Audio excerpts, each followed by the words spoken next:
Okay.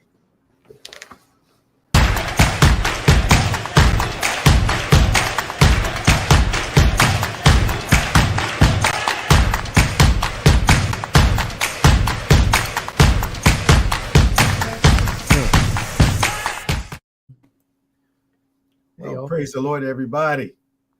Welcome to On Point, #1 Saturday morning Christian-based call-in talk show in America, live every Saturday morning from 9 a.m. to 10 a.m. As you see, our broadcast studio has been renovated a little bit. We're broadcasting from our offices today. Yes. So we are truly glad that you're joining us. Please like, subscribe, share, really share so others can join us. As always, you can comment on our Facebook at David G. Evans 1. And we can begin this great conversation once again. Of course, Pastor Nicholas Smith is with us. How you doing, man? How you doing? What's up? All right. I see we have the rain from the hurricane. Yeah, we do. Yeah. When I saw the pictures, we're fortunate just to have the rain. Right. Yeah. I think it's supposed to rain throughout the week. I would imagine so. Up till Wednesday or Thursday, I think. Yeah, they're looking for landfall, the hurricane, I think, in Virginia. Mm-hmm. So we're gonna get the weather. Yeah, I think it's supposed to be going up towards Canada also. Well, they had something hit the coast of Canada earlier in the week. They had a hurricane go around in a circle, semicircle, and it went out to sea and came back and hit the coast of Canada. Yeah, so it makes sense. They were shocked because that doesn't happen to them. Yeah, not much. Like Sandy, that was rare for us. Yeah, a couple years ago. Yeah, but we're so far inland that it was even though Jersey is has a shore line, we were so far inland, we got mostly wind and rain. Right. Yeah, so it's supposed to clear a little bit, then rain again tonight, I believe. Yeah. So you can. We're going to do this totally online today. There's no phone today, right? Yeah, no phone. So y'all comment. Hey y'all. Hey Pastor Brown, how you doing? Pastor Danielle Brown in Barbara. Hi. Donna, everybody. Pastor? Welcome. Guys, anybody that's from any area that was hit by a hurricane and you're able to join us today, we'd love to talk to you. Yeah. We're going to respond to all of our comments online today, so you can type them in. Pastor Nick is fielding those, I believe, right now. Yeah. I'll give a shout out to you that are joining us, and also talk about a couple of things that are really prominent and relevant in the community, in the region, in the state, in the country, around the world. We want to hear from you today. We want you to engage in conversation with us like you always do at David G. Evans 1. We look forward to it. So the political scene is at the moment not as nearly as significant as the Hurricane Ian updates. I saw a report this morning, and the shrimp people from Florida said that they've never seen one like this. They've been through 7 major ones. Mm-hmm. And they'd never seen surge like this before. Yeah. I saw a house floating somewhere in Florida. I can't remember what the city was in. And it was devastating. I think they said it was coming back around again somehow. Yeah. To make another sweep through. I don't think it's going to be as strong, I believe. No, it should be. But, if it hits landfall at 80, 90 miles an hour, they call that a category 2. That's a lot of wind, 80, 90 mile an hour winds, and that's category 2. Yeah. But then they say that the water surge is what the real danger is. Right. Yeah. Because right now it's going to hit Virginia by 2 p.m. today. Okay. It's going to Carolinas now. Yeah. Wow. Now, is it actually the hurricane hitting or the weather from the hurricane? Well, it's the hurricane coming through. Yeah. Okay. It's turned into like a cyclone now. Okay. Yeah. But they're saying it's hard to predict. They're just as deadly. Yeah. Yeah. The cyclones are I kind of look at them as little pieces of the hurricane break off Mm-hmm.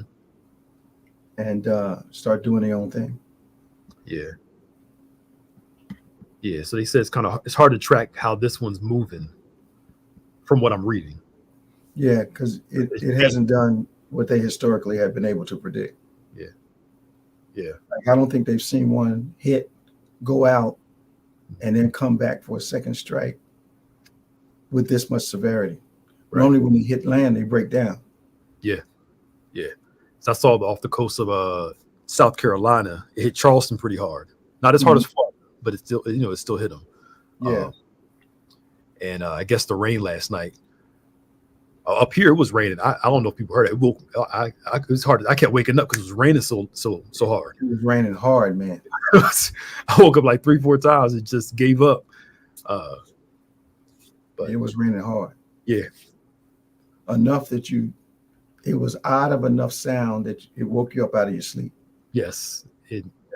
Nonstop. Just. Yeah. And I kept thinking, if the sound of rain is all we have to worry about, yeah, it's nothing. We're in excellent shape. It just made me think about the people down in those areas. You know what? I'm watching the response to Florida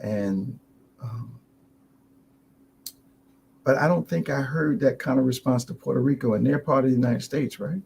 There's supposed to be a what's they're called? They're a part of they're not a state, but they're a part of the United States. But of course, we never get that same thing down in Puerto Rico. Because they got hit real hard. Yep. And the first ones too. Yes. Yeah. It's a territory of the United States, yes. And that's the problem. Every time it comes up, when Puerto Rico gets hit, the United States is very slow to the draw to go and help them, even though we claim them as a territory. I'm sure make money off of them, etc. I don't understand that at all. Yeah. It's just, they legislated money for Virginia before the storm ever hit Virginia, so they could hit the ground running. And I don't know if we consider them a part of who we are, and they have senators and stuff that represent themselves in Congress and Senate and House of Representatives, don't they? Let me look and see. And then there's the Bahamas. They have no representation, no. No. What about the Bahamas? The Bahamas, I don't think, is a part of somebody. The Bahamas was from London, from England. Because I've seen. I forgot to shave this morning. So I've seen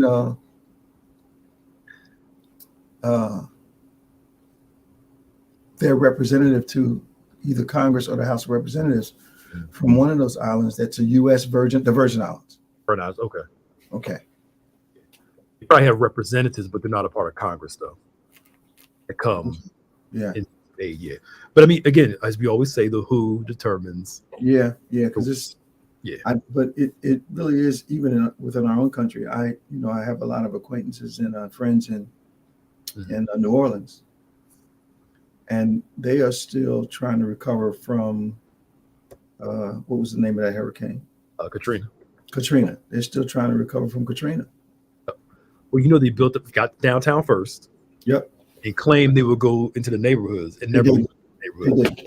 You got to keep the money flowing. And yeah, they didn't. I every time I go to New Orleans, I purposely ask them to take me to the areas that were hit by Katrina. And some magnificent rebuilding has happened. But then you get out to some of the neighborhoods and it's like nothing.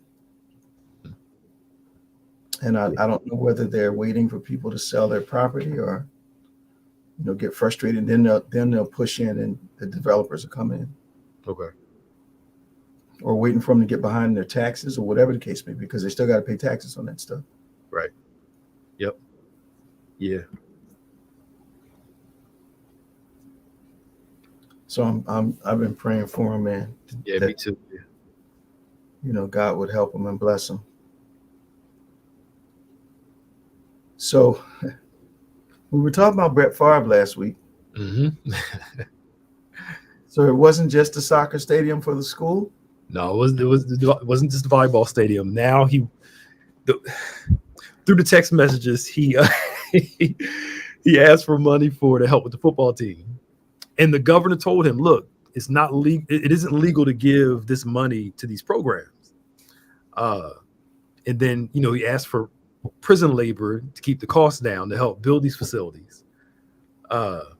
Because you said now the football stadium is different from the soccer stadium, right? That's different. Yeah, there's two different things. So first was the soccer one, and then Okay. he asked for money for The football stadium. And the governor told him at first, like, look, we can go to private, go like everybody else did, go private money to Right. get this and not have to press to get this other thing done. But Right. now they got these text messages and they're in a civil suit against Brett Favre, the state is, but no criminal charges has come yet. But that's welfare fraud. Yes. Okay. So we'll see what happens. I know they got we talked about it last week. The one guy they arrested for he was one of the finance people in welfare, I believe, for the state. They arrested him. We talked about that last week, but we need to see if they'll do something against the former governor and Favre. And he wanted prison labor to keep the cost down. Mm-hmm.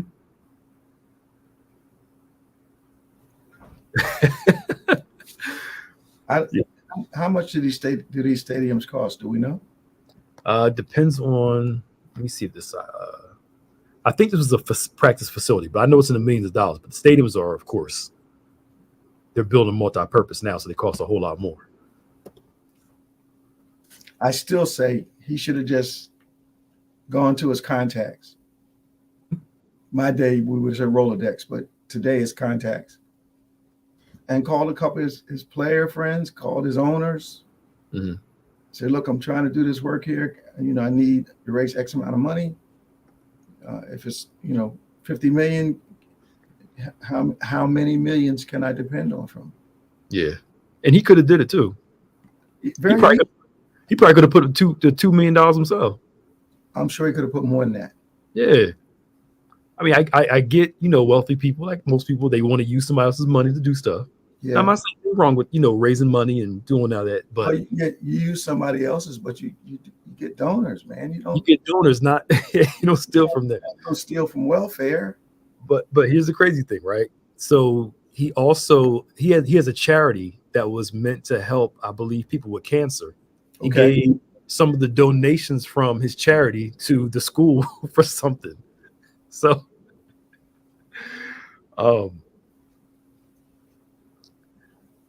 I mean, oh, Brett. Yeah, I guess him and our former president have a lot in common, so that's why they are cool with each other. But yeah.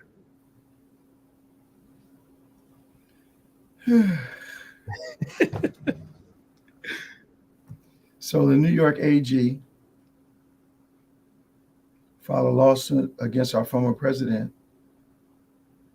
and some of his family for overvaluing his assets. Okay. Yeah.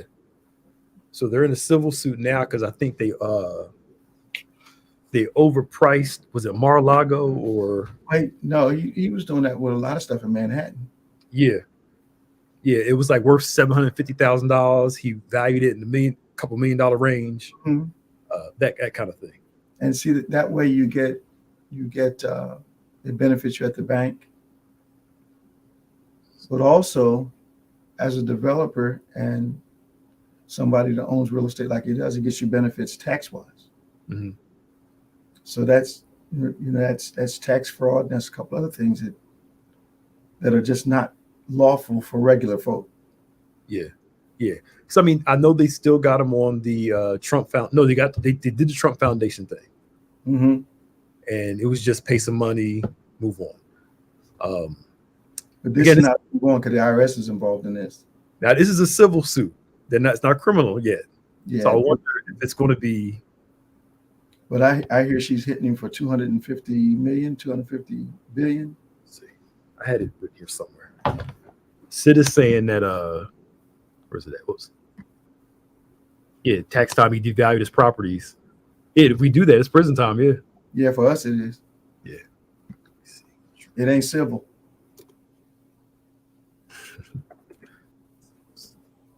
Yeah, it's not civil, it's criminal. But they handle it like a civil. I like the way they phrase it, overvaluing the assets. Mm-hmm. Yeah, rather than just lying. Yeah.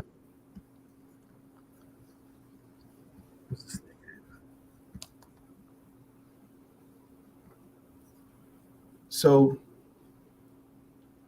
the governor of Florida is asking for hurricane aid after he opposed aid for Hurricane Sandy. Is that right? Correct. A couple years ago, him and a few others were against aid to help the Sandy victims in North Jersey. But then when their state got hit, all of a sudden, we need help. President, can you come through? So. Wait a minute. At the time he did that, wasn't Christie the governor? Yes. So what was his problem with Christie?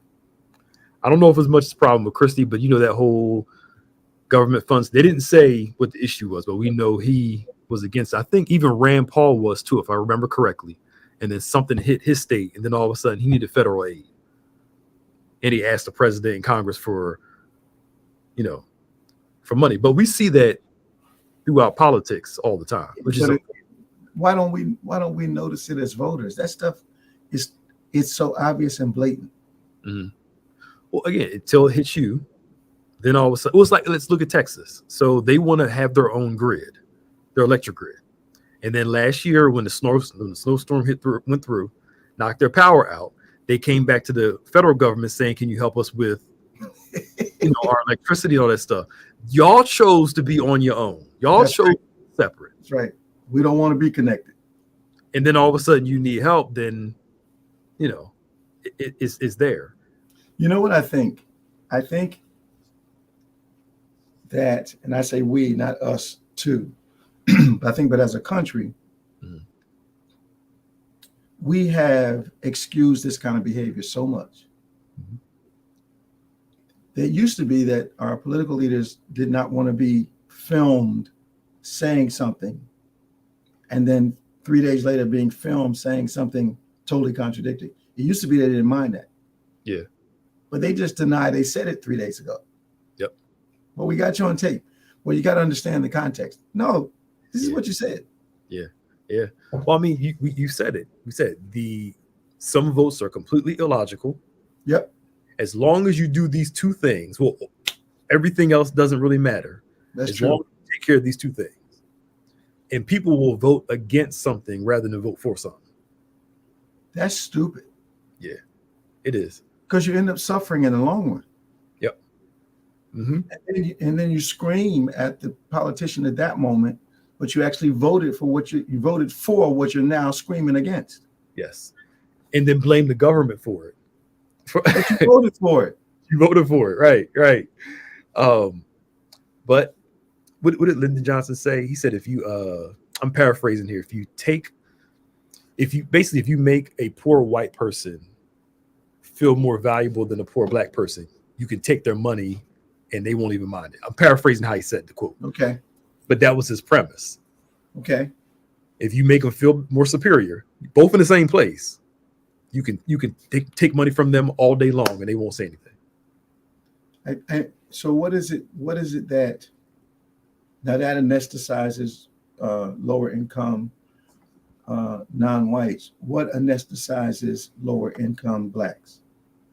In sense of like how we vote for us political. What anesthetizes it? What do we vote against? What do we vote for that's not in our best interest? It's just from my limited experience. For some of them, they don't even vote at all. Which is voting, actually. Yeah, they don't participate at all. Because they feel like we can't, and I part of me understands this a little bit.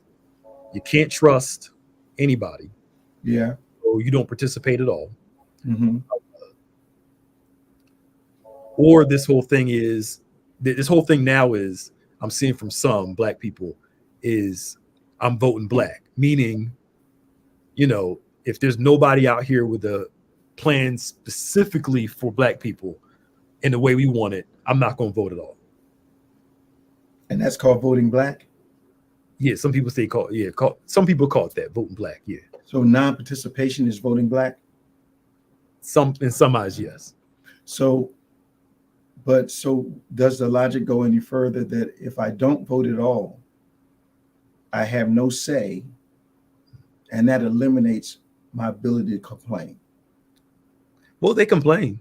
So they complained about Trump, but I'm like, but you didn't vote. Let's take Wisconsin. Okay. I think Hillary Clinton lost by 30 to 40,000 votes. I think.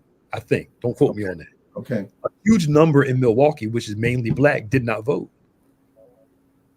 So then again, they've been complaining about President Trump since that day.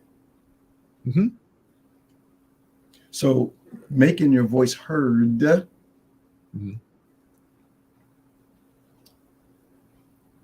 is not being mute. Yeah. The only way you can make it heard is to vote. And I think we need to learn, perhaps we are ruled as a culture by the tyranny of the word or. Mm-hmm. We don't seem to be able to say, I like 10 things on this plate, so I'm going to take this plate. Mm-hmm. I don't like 4 things, so I'm not going to choose the bad plate. But what we do is say, well, I'm not going to eat it all. Right. Yeah. And it kind of hurts ourselves. It's not voting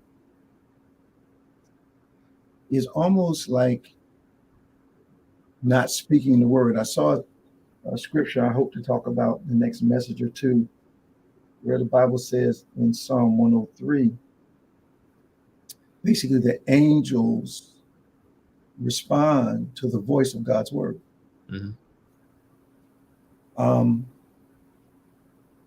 Angels respond to the voice of God's word. So, it kind of dovetails with ministry angels working for the saints.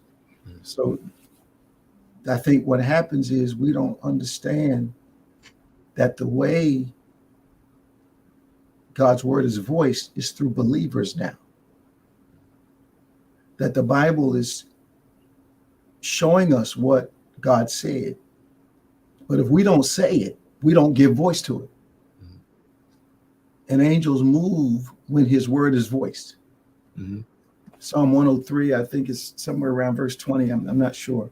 But I found it to be extraordinarily interesting. It talks about angels and their response to the voice of God's word. Mm-hmm. And then we understand our part in that is to be his voice, be the people speaking his word. Mm-hmm. So the angels can respond. I'm going to look into that further, but it was a great discovery. I love how you can discover so many things in the Bible after you've read it. I don't think you can read it all with comprehension. No. It's exhausting. Yeah. You lose, either you don't fully comprehend some things. I mean, I've studied the walking on water thing again. Mm-hmm. And for the first time, it stood out to me that he commanded them to not be afraid. Mm-hmm. Which meant to me that if he commands you not to be afraid, he's giving you the ability to do so. Mm-hmm. That was huge to me. I think the simple things we sometimes overlook just because we look at a word, I know what that means, and then I'm a little better now. I'll if I hear myself say, "Well, I know what that means," I know the next thing to do is to look it up. Yeah. Back in the day, God just said, "I said, look it up," and then I look it up and say, "Oh, I didn't realize," Yeah. Yeah. I think somebody brought up this is where some people, two quotes, how people think. They feel like no matter who's in charge, the situation doesn't change. So basically, why vote? Why vote? Okay. And then again, it tends to be all or nothing with some of us.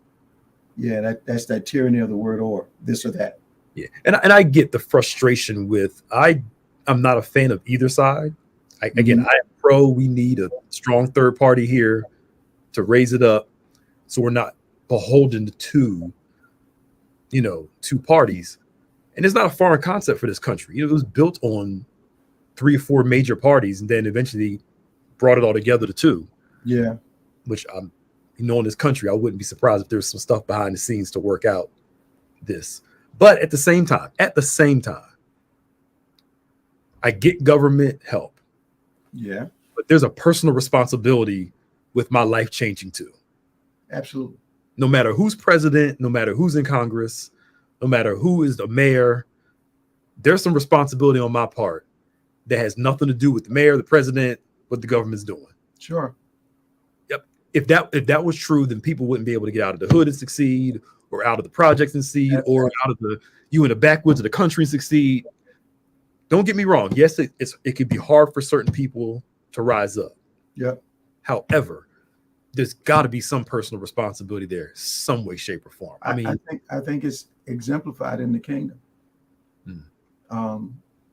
Our salvation, our deliverance, our prosperity, our blessedness requires our participation. You can't get around it. Yeah. You know, you can't stand back and watch it. You have to get in it. Mm-hmm. And I think that's a concept that especially people of color who are Christians need to understand that you have an ability to get engaged, but you can't have, I got 10 things on my list, and unless you give me all 10 things, I'm not going to vote for you, because the other side is not going to give you any of them. But then we want to complain when we didn't participate. Right. You can't really holler about what you didn't impact. Exactly. Right. And based on some people's thinking, I mean, our ancestors understood. You go with the best option for where you are at the time. Mm-hmm. Martin Luther King, all of them, they knew the real deal. They just went with the best option. They were trying to get the thing that was most significant at the time, realizing some of the other byproduct things they weren't going to get right then. They focused on the big thing that they needed. What is the big thing we need to have happen? Yeah. And go with the candidate that's going to bring that thing, and then we'll work on stuff a little later. But you're looking for a perfect candidate. Is like in the Trump Hillary Clinton thing. I met them both, and it was clear to me that she was the better candidate. People didn't like everything about her, but I think she would have been a better president than the one we got. You know, you wouldn't have seen this purposed message of separation going on. You wouldn't have seen that. But then again, in that environment, a lot of people feel as though they're neglected. If what you showed me, that equality feels like oppression, you know, when you've been the person that's been favored. Yeah. And we asked people all throughout the 4 years, you didn't like her, how you feel now? Yep. And I didn't trust her. She didn't come across as authentic or honest. But you voted for the person who lies constantly all the time, and like it. I don't understand that cognitive dissonance is just. It amazes me how you can see one thing, get on that, and then look at something else and completely ignore that, like it's nothing. Yeah, they rather have alternate facts. Yeah. I mean, but to me, I don't want a hothead running the country. I would like to believe most of what comes out of our president's mouth. I would like to have a president who is unifying, not dividing. I'd like to have one that tries to cure our division, but does not purposely magnify it. You know, and the insanity of that, Pastor Nick, is that when a country is divided, the number of people that are for that division are far less than the people that are for unity. So it's really a masterful sight job to make it look like the voices of division represent the entire country, because it doesn't. Right. But the problem with people that are not hateful is that they don't like to speak up. And I think they get intimidated. And then when they do get intimidated, they do begin to talk. You hear words like, words like shame on you. That doesn't work for somebody, Right. you know. They have no shame. They don't care. You guys should be ashamed of yourself. Come on, you're talking to grown people. Come on. Yeah. You look at like Mitch McConnell, right? So Yeah. Trump came after McConnell again this week. Did you hear about that? No. So he came after McConnell this week, and then he actually came at his wife again too. That's because she put that board on him. Yeah, Trump came against Mitch McConnell's wife again. Why? What did she do to him? Let me look it up. I didn't see.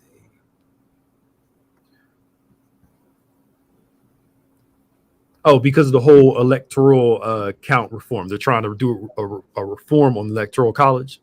Yeah. Donald Trump said McConnell has a death wish and insults his wife. And the crazy thing is, if Trump, God forbid, gets back in office, these spineless, sorry, I shouldn't say that. These individuals probably will support him and play the game to get what they want. But here's my problem. They got what they wanted, but at what cost and at what price? Yeah. Because so now I think what we may have a problem evaluating is that when we look nationally, we ask them what was the cost. Mm-hmm. But I think when you think about what they're gaining personally, mm-hmm. I think that's why they do what they do. Yeah. So he said to his wife, his wife must immediately seek help and advice from his China-loving wife, Coco Cho. No, he didn't. Yeah. And Mitch didn't rise up on that? Mm-mm. I think he was kind of, you know how McConnell is. What is it with these guys, man? You can attack their families and they won't speak up. Right. Ted Cruz. Where are their lines drawn? Mm-hmm. Yeah. Probably when you affect their votes. Well, once again, I'm back to what's personally beneficial to them.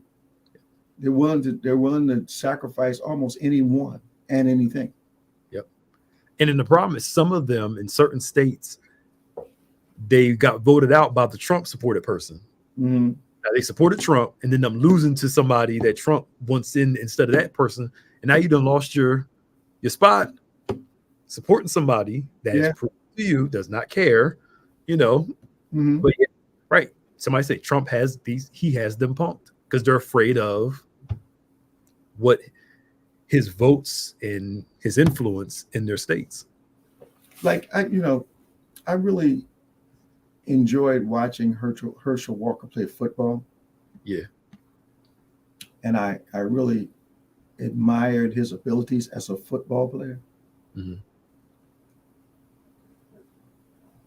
They know he has profound issues,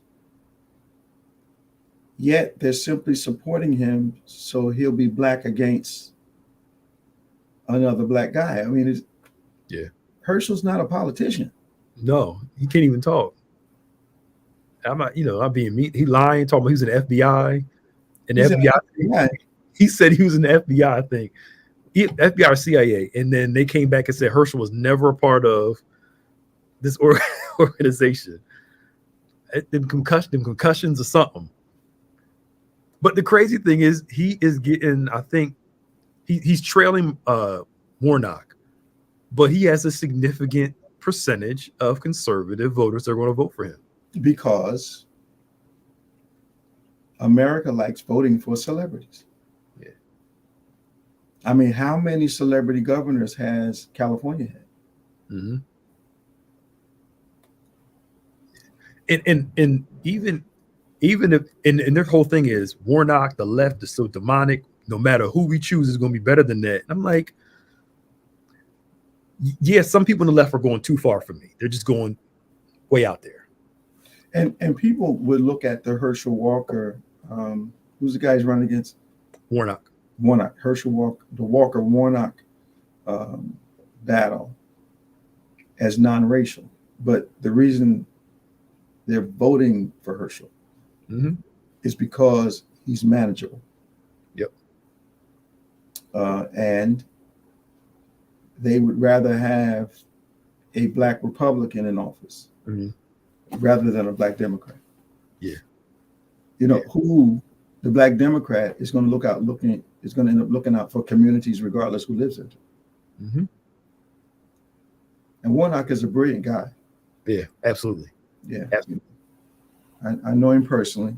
Mhm. He's a brilliant guy. He does great work.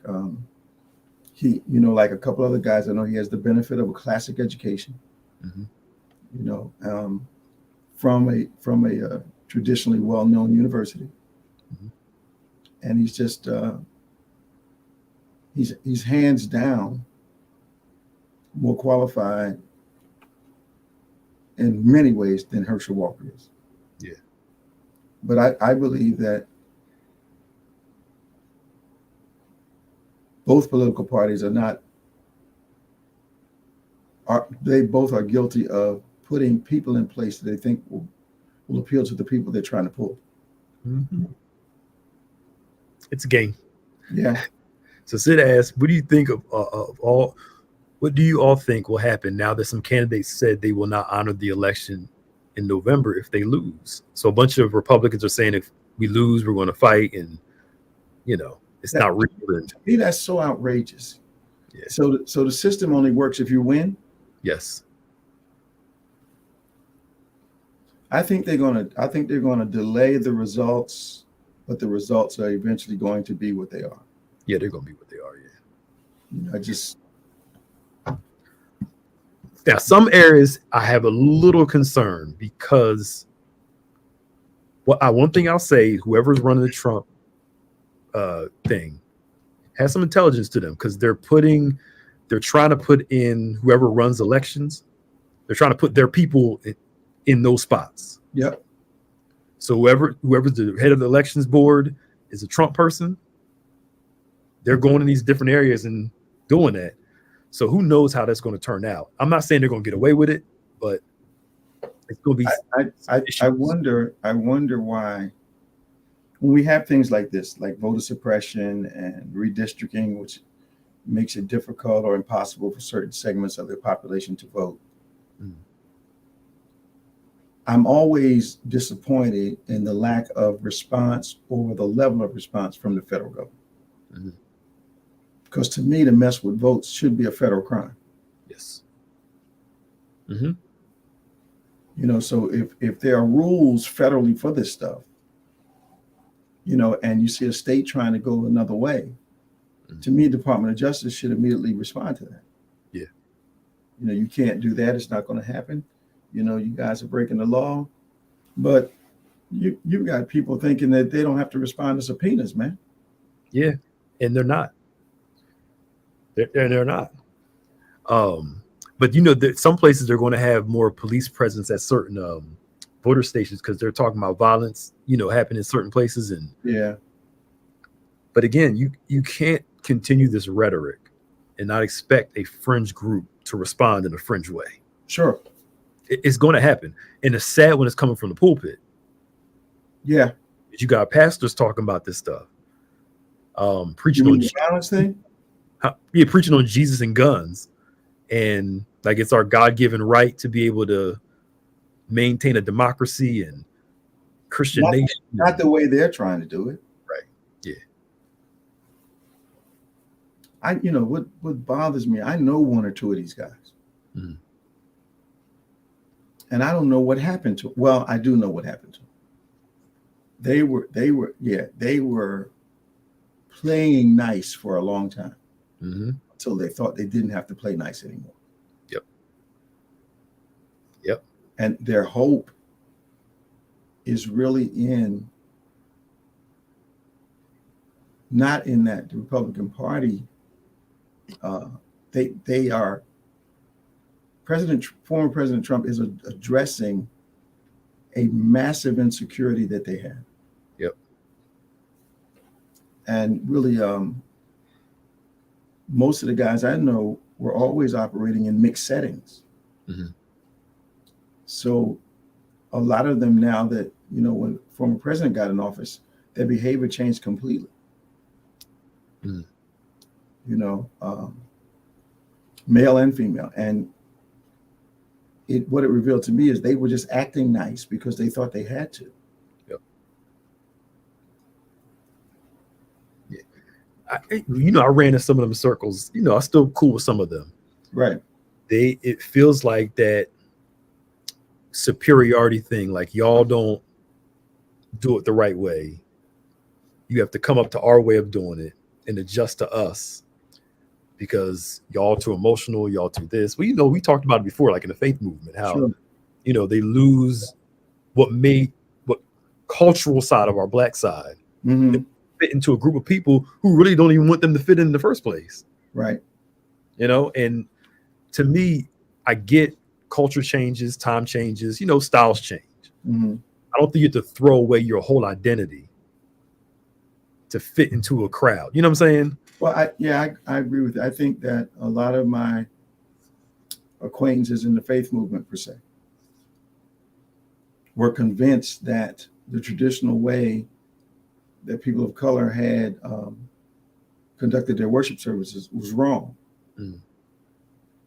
So, which gets into a whole nother conversation for me, because I don't know if we want to have church our way, why does that give me a need to criticize the way you're having it?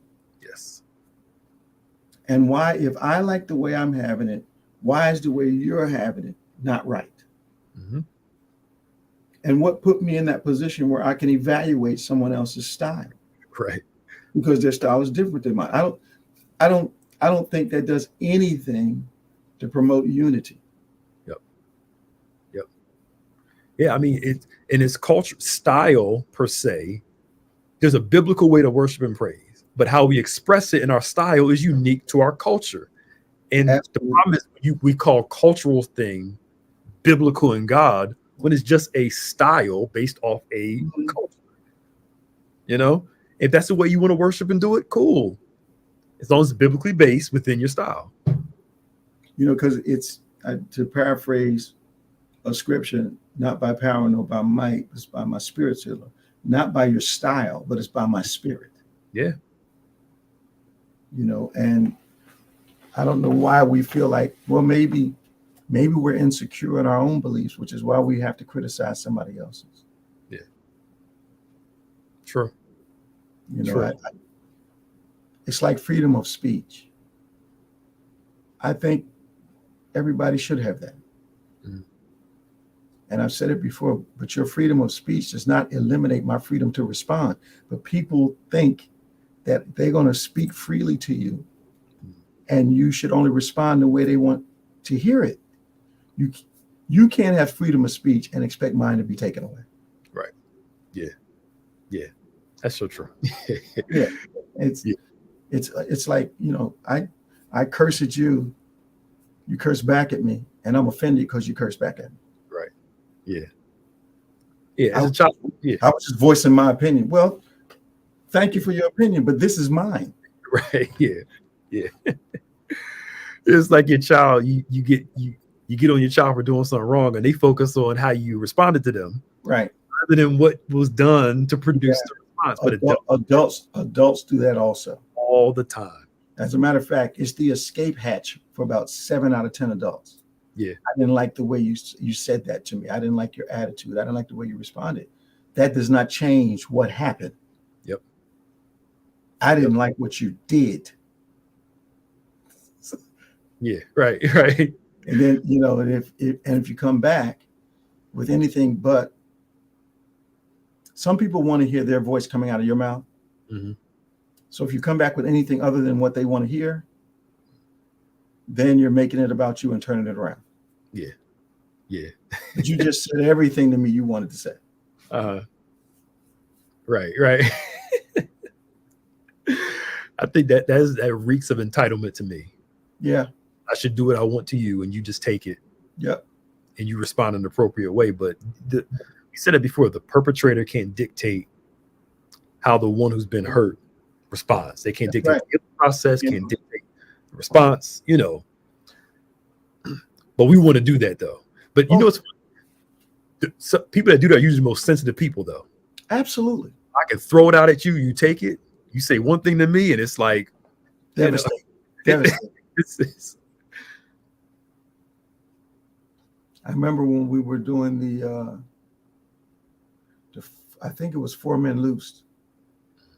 It could have been I Love You, but I Don't Understand, but I believe it was Four Men Loosed. I think that was when we did the whole gray area thing. Yeah. Yeah. And some people feel as though that in the gray area of your relationship, they should be able to do and say anything without any consequences. Mm. And then what's amazing about that is when you point something out like that, I don't like that you did that. They're like totally shocked, because most people say what they want to say without even considering what kind of response they're going to foster. Yeah. Yeah. So true. Which means usually some people in their lives have let them get away with it for so long. Absolutely. That's the only way it happens. Yeah. So when they meet somebody, they don't have to tolerate that. They don't know what to do with that, man. They don't have to do with that. Yeah. I'm supposed to be able to say whatever I want to say to you, and you're supposed to take it. No. Mm-mm. Mm-mm. Mm-mm. But that illogical nature is so strong. Mm-hmm.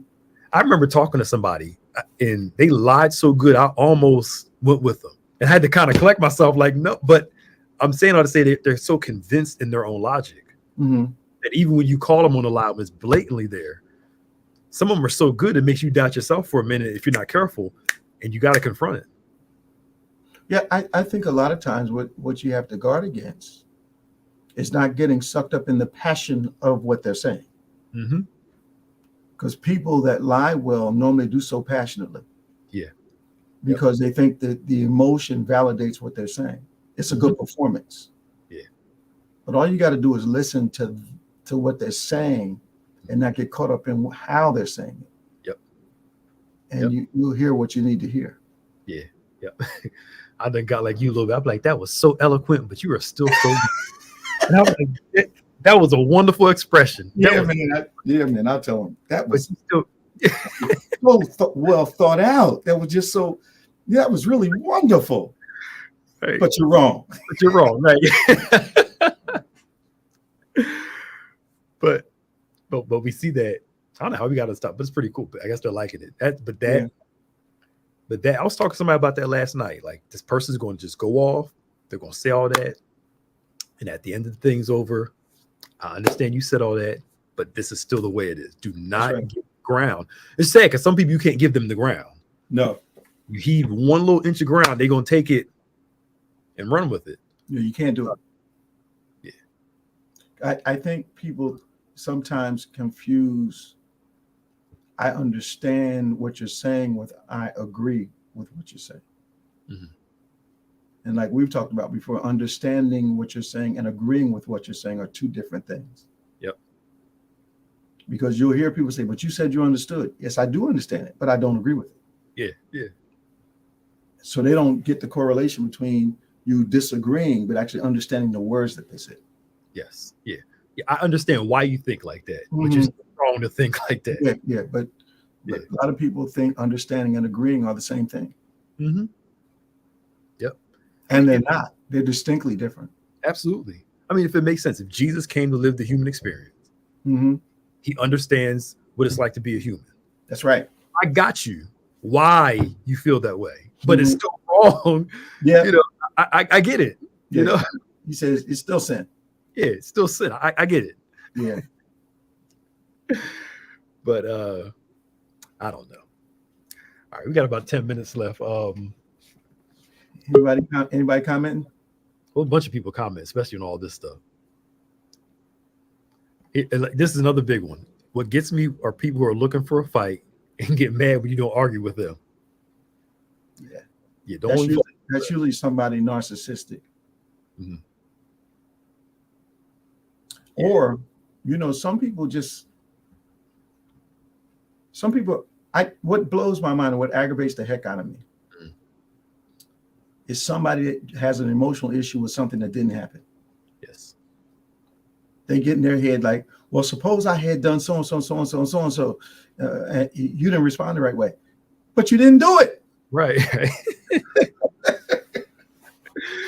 Right. You thought your way into that and how you wanted the person to respond. Yeah. You done got all caught up in what if. Yeah.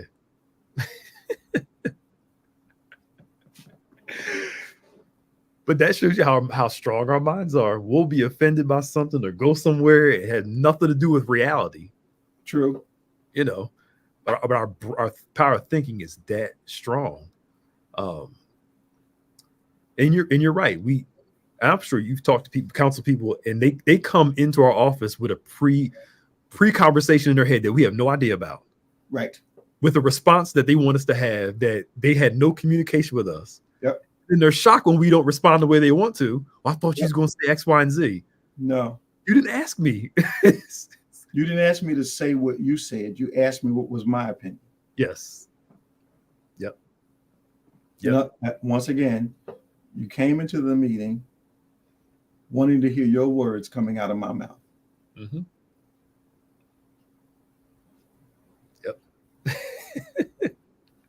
It's going to turn into a relationship 101 class, but I think what we're learning and going back to, I think how we started the conversation was how people can say stuff, like our politicians can, and then all of a sudden act like they didn't say it the next day.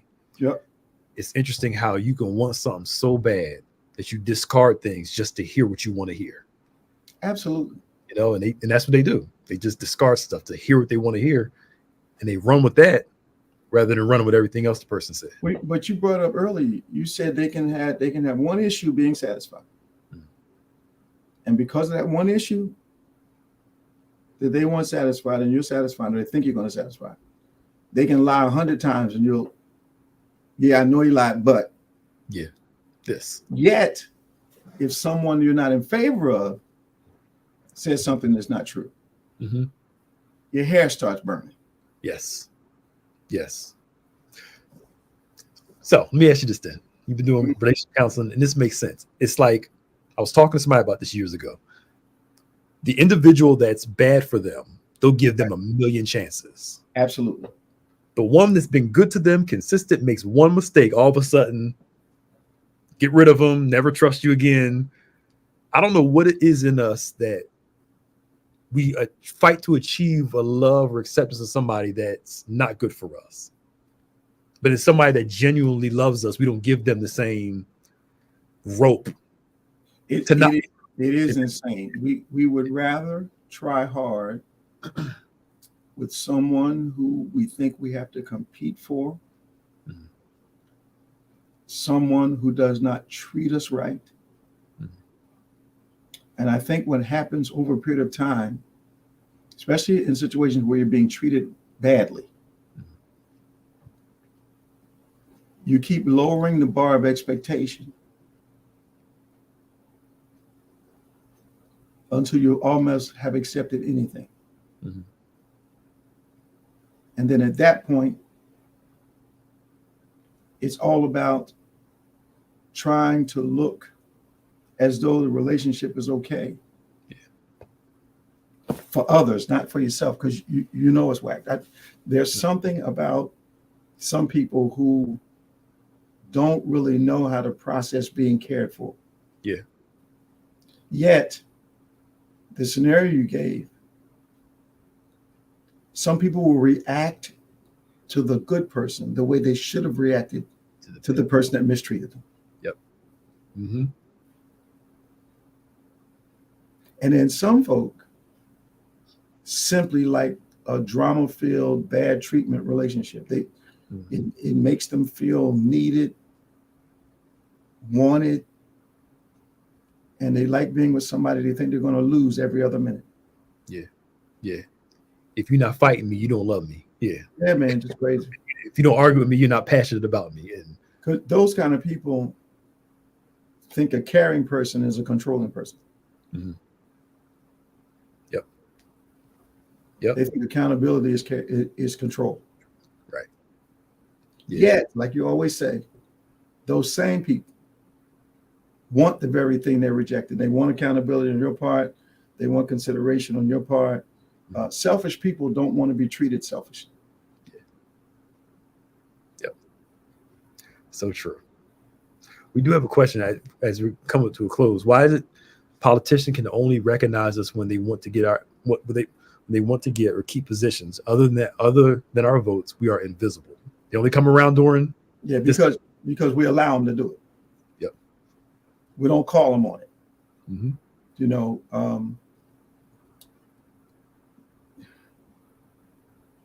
we've seen here where I've told guys, you only come around here when it's time to vote. No, you can't speak. Yeah. They don't like that.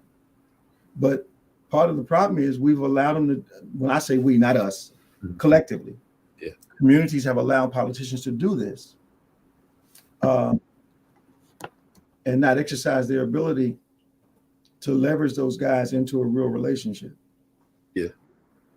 But if you let them just pop up every 3.5 years and they get to walk in and say how good they are and then ignore you for another 4, that's not the way that's supposed to go.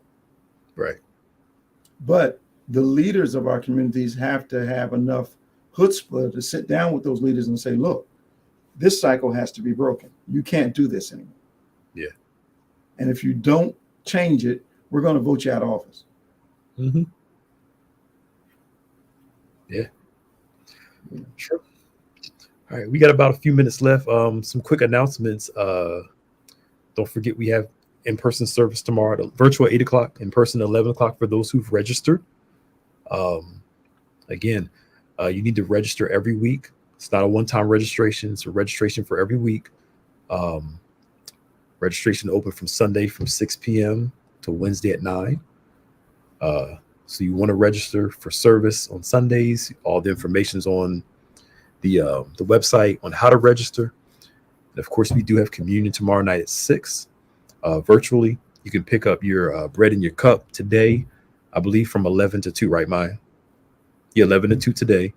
And then after service tomorrow, as people are leaving the sanctuary, we're giving them out also. And you can come up after service and grab them if you want for service tomorrow. I think, yeah. Anything else you want to share?